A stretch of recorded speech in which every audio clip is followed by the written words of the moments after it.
that great statesman to do that. Stephen cleans up that fence. He says, man, I wish you'd seen what you did. I said, I didn't want to talk about it. I'm glad it worked out for the best. KJ4PTK. And that calmed my ass down, buddy. I hope so, buddy. Okay, then say it. 10-4, do you say that? KC4, that's the sandbaggers. Come on, see ya. I know we got them. Yeah, you can come in there and tell me I'm a liar. I'm okay with that. Where's Hernando Rich? Where's Orlando Rich? Mopar Rick is still down with the antenna as far as I know. Is he adding a section or something? He's just making some changes, you know, he's taking his time. And at the same time, he's also finishing the front porch on his house. So, and he was talking to me about putting up some privacy fence. So, you know, he's always busy. Yeah. I can't stand him. He works too much. Well, he's a good guy. He comes over here. I go over there. We meet places, you know, to hang out. He's a good guy.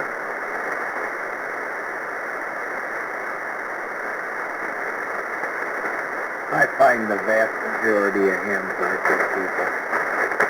Yeah, I do too, actually.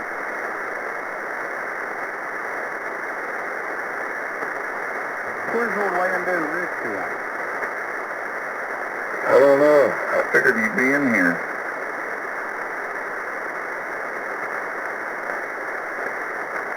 The only two in here last night was Skipper and Matt. I glimpsed in here and waited for a few seconds. I don't know, 5-10 minutes. Didn't hear nobody, so I pressed on.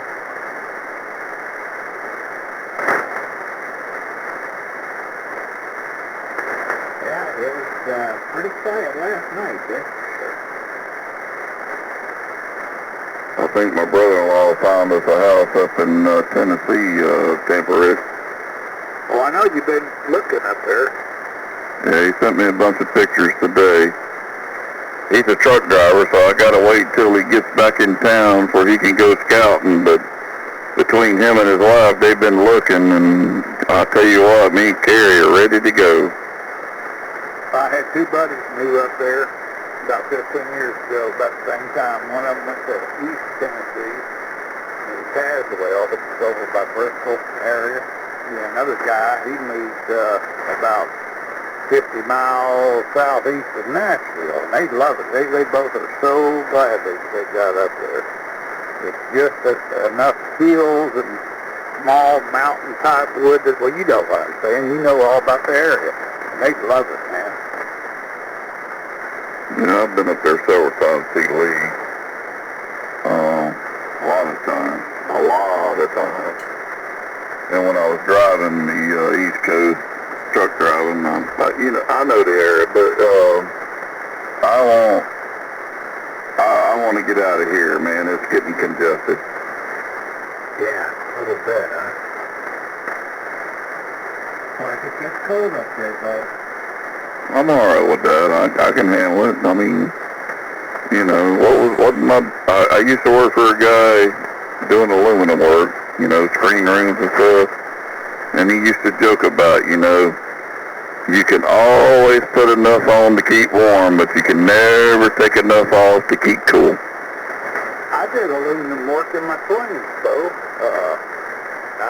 I put it in screen rooms, pool enclosures, room additions, roof over. Yeah, we got that in common, too. How about that? Well, I did it. I started doing it when I was 14 years old. I worked for Herb's Aluminum. You know, I did it after school or a weekend job when they were doing one. And after that, I went, after I got tired of going to school, which, don't get me wrong, I believe in an education. I make sure, my girls have been to college. They're, one of them's an accountant, got her bachelor's you know, and my other daughter's got her bachelor's in what is it, and she's going to school now to do the imaging for cancer. What is that called? Anyway, you know what I mean. Right. I don't have dumb kids. You know, I might be a dummy, but they ain't. I guess they take after their mom, but I believe in education, but I just had enough of school, and I wanted to press on. I wanted to start a family, you know. I loved my wife. We had met on the CB radio, 1978, and I was 16 years old. Well, 2 years later, I was ready to move in with her, so I had to get a job to do it. That's right. There you go. That's funny, though. Because I met my wife on CB radio back in 1978, and we've been together ever since. There was a few little hiccups there, but that's how I met my wife.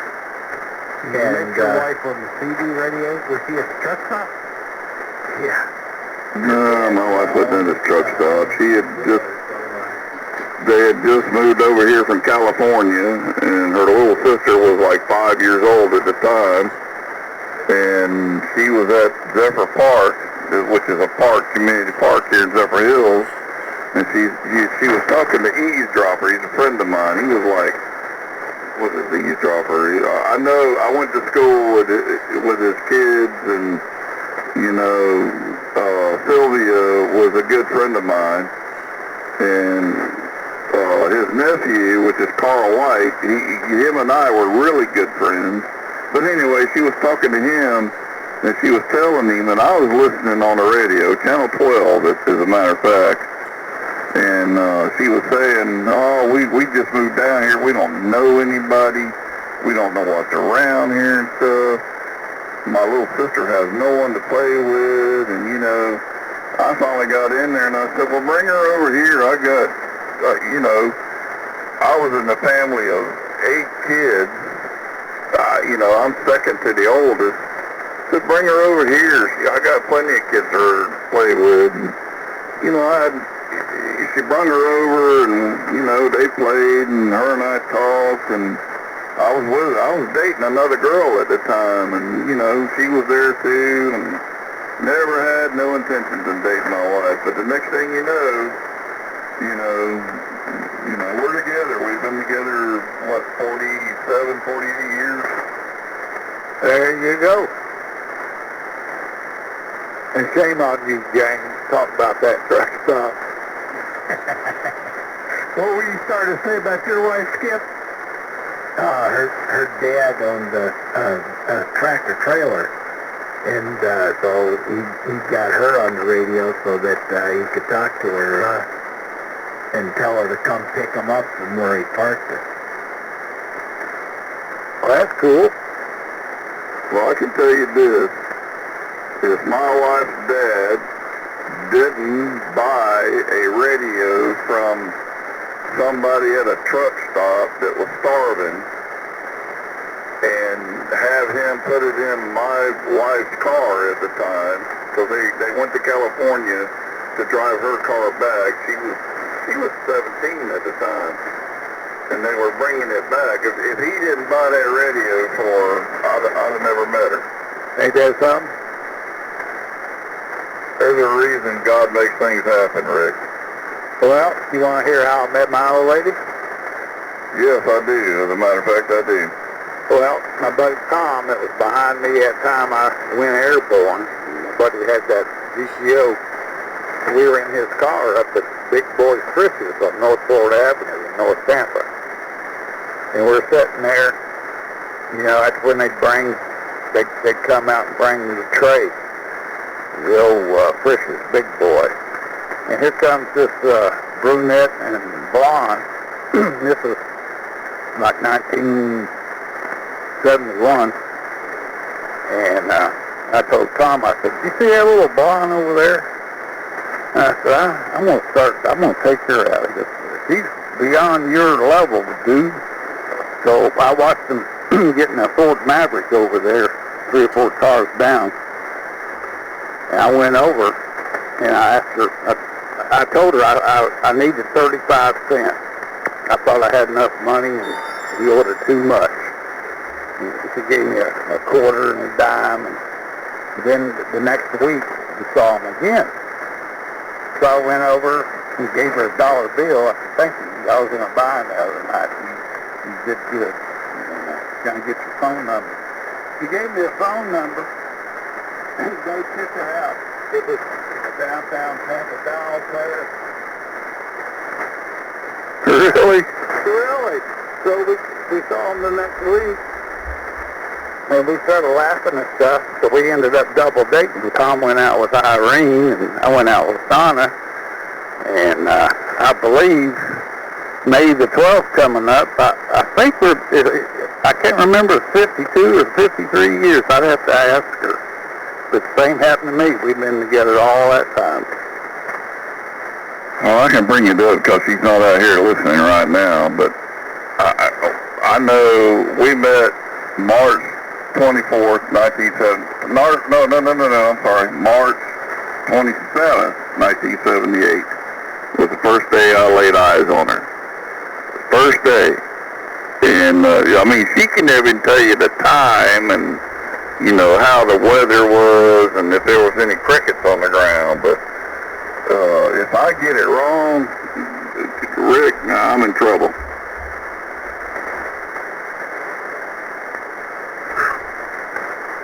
Yep, same here. All over, and I can tell you all, and I swear to this, till my dying day, I'm hers, I'm devoted to her, I'll do whatever she wants. I don't ever want to imagine life without her. I will not have a life without her. I just went in and asked her 53 years. May the 12th coming up. How about that? 48 or 49 years for us. I know she could get it right. Well, I've been married for 61 years. It's not all the same woman. That's right. They kept burning the biscuits, right? Well, I got 20 out of the first one, and I'm 31 with this one. All right. You still with this one? Yeah, for the time being, what you don't set her ass down. This man is shit, Rick. Well, see, they got a bunch in common. You met her over at the EMT class or something on the other side of the bay, didn't you? No, she was a police officer in Oak Hill, Florida. I was working the sheriff's office, but I was working overtime down there in that area. And we run across each other. My goodness, it's a pretty good city. She had to take you down, didn't she? Run out of control.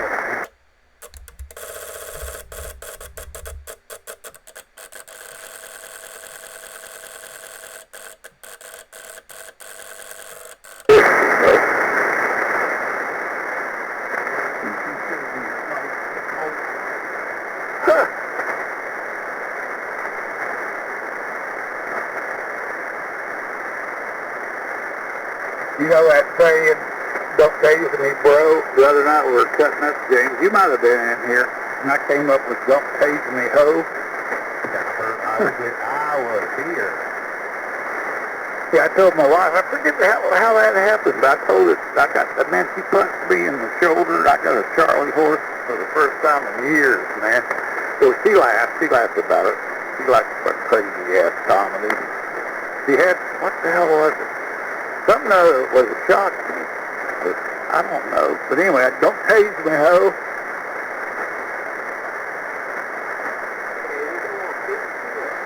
Even Alvin.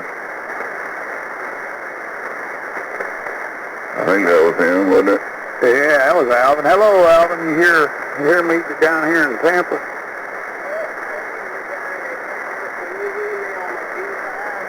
Yeah, it's working tonight. Yep. We got Skipper in New Smyrna, and we got James in South Daytona, and Bo was about 20 miles north of me.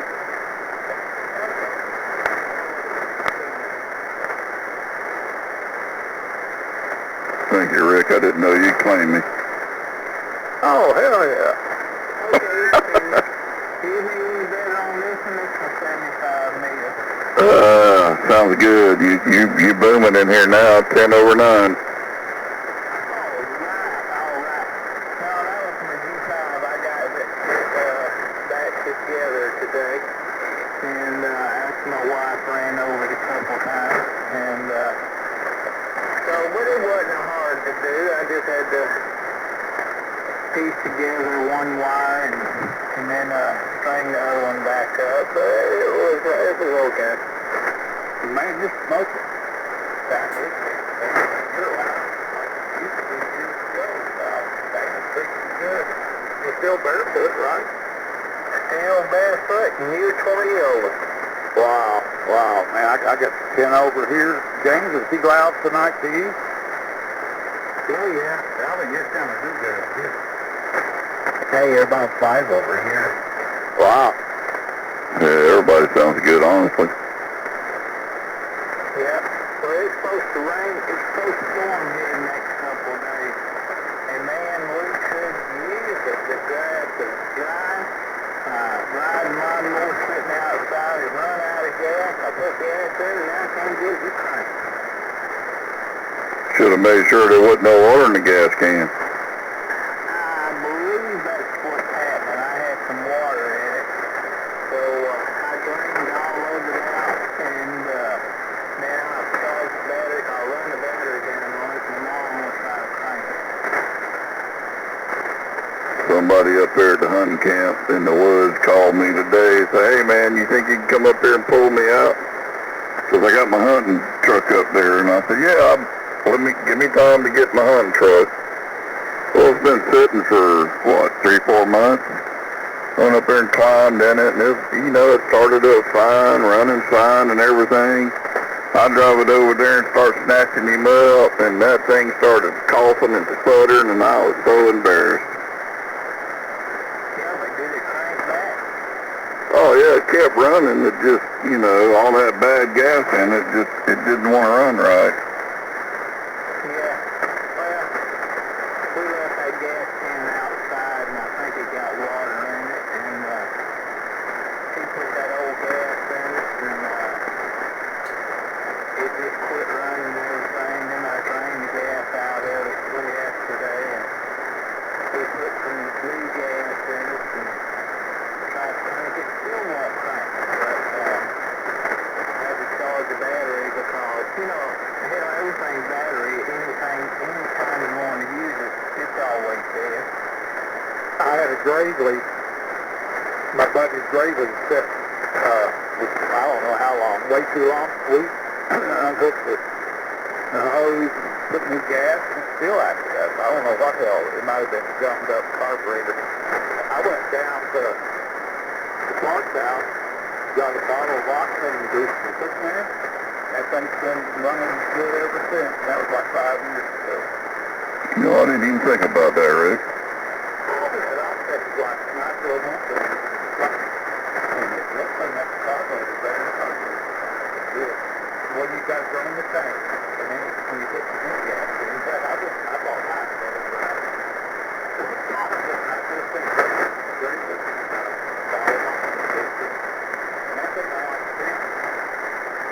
Do you watch My Script Garage?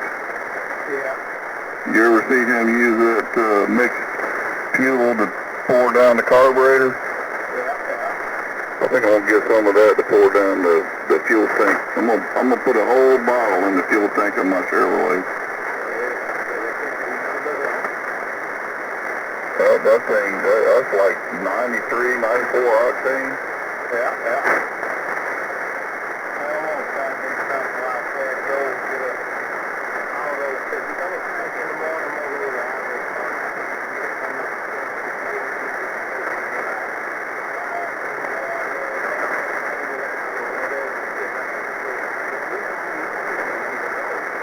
The water will burn with the fuel if you get the octane out. That's the reason that booster really works, man. You know what, now that you said that, Rick, you just taught me something. I'm going to go get some of that. Yeah, but water will burn in fuel. They've been experimenting with water for years. It's got to be right. You got to get the original fuel. I mean, higher than high test.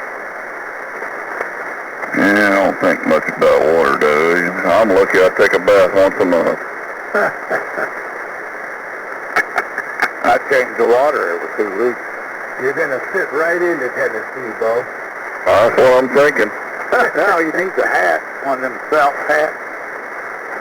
I already got family up there.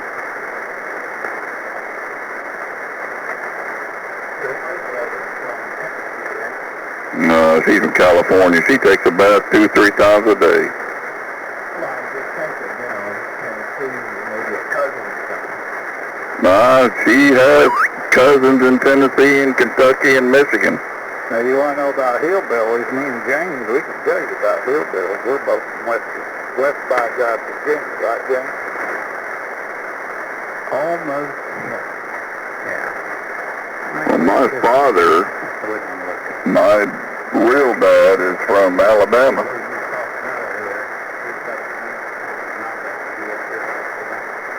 I'm sorry.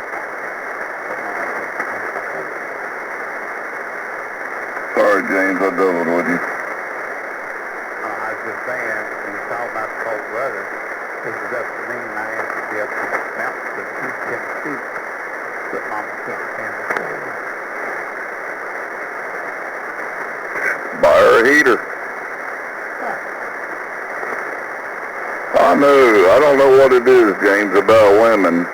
I bet you I can go in there right now, lift the covers, and my wife has got 3 or 4 layers of long johns on. But like 2 or 3 in the morning, she'll be stripping it because she's had a hot flash.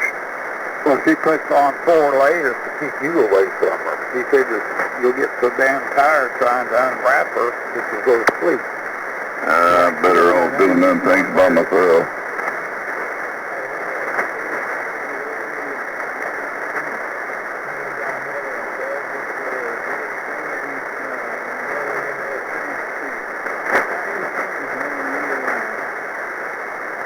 Yeah, we got them here too.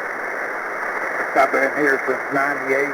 I've done wore out all 3. We got 3 here, and I've done replaced them. I've replaced them at least 5. What, ceiling fan? Yeah, I never shut it down. No, we don't either. But look, me and my wife was talking about it the other day. Me and Carrie was sitting at the table talking. I looked up at that fan. I said, you know, I remember cleaning that fan, taking it all apart and cleaning it and getting all the dust and stuff out of it, the pearly balls and stuff. I think it was about 4 or 5 years ago. And I said, you know, I bought that fan brand new when I had this house built, and this house is 26 years old. Oh, they'll amaze you how long they run. I am so surprised it's still going. My wife sleeps with fans going too, a ceiling fan on the floor, make all kinds of white noise. Yeah, I can't go to bed. If I'm in a room and the air is not moving, I can't be in it. I start sweating to death. Me too.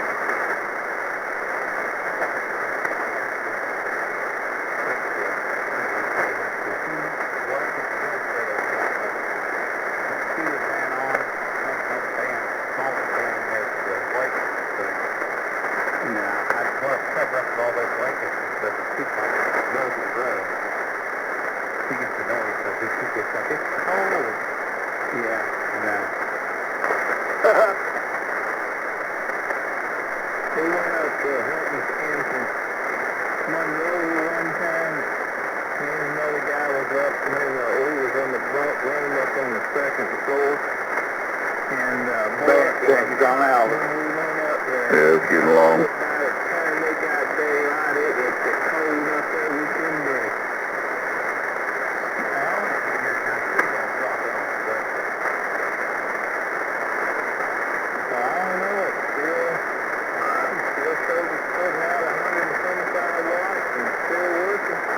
Yeah, the band quit. I don't know if it went short or long here in Rock. Mobile, Alabama, so you went from a 10 over to right 29 north. Isn't that something? Go probably good back. It's short right now, Rick, because you're 35, 40 over 9. Oh, yeah. Rick ain't that short.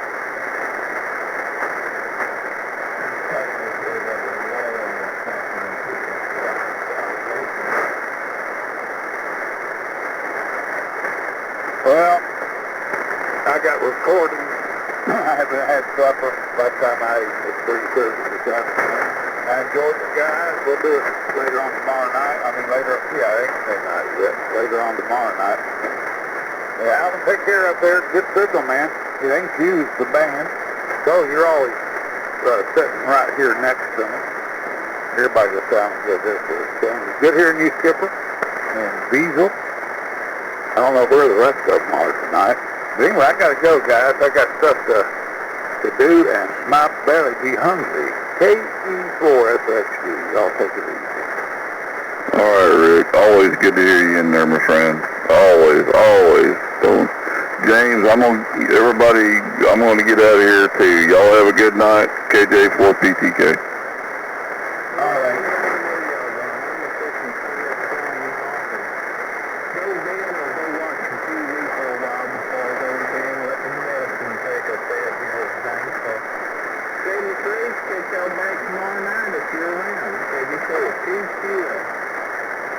Yes, have a good one. Folks, good to meet you again, and when you get up into Tennessee, and it's not Tennessee, it's Tennessee, be sure to put up a good antenna so we can hear you down here. And Alvin, 7 you, James? Yeah, well, guys, good hearing everybody.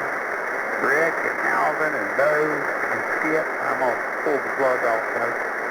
My little buddy here, my little lapdog, he's got an all 50 up something. Whenever one of the smoke detectors in the house gets that low battery, if it can go to church, it drives him crazy. It's terrible.